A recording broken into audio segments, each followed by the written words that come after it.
Hi friends, ఈరోజు నేను టిఫిన్లో చపాతీ చేస్తున్నాను. చూడండి చూడండి ఇది గోధుమ పిండి, నీల్, చక్కెర, ఉప్పు, కొంచెం పాలు ఇవన్నీ కలిపి పిండి పిసికితే కొంచెం సాఫ్ట్గా వస్తుంది. నేనే ఇలాగే చేస్తాను పరాఠా. కొంచెం చక్కెర, కొంచెం ఉప్పు, కొంచెం పాలు వేస్తే చాలా సాఫ్ట్గా వస్తుంది.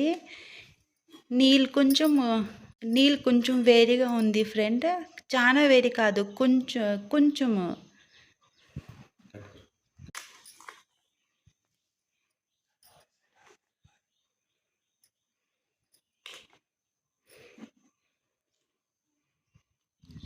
మీరు కూడా ఎలా చేస్తుంది, చాలా సాఫ్ట్గా వస్తుంది పరాఠా. Thank you.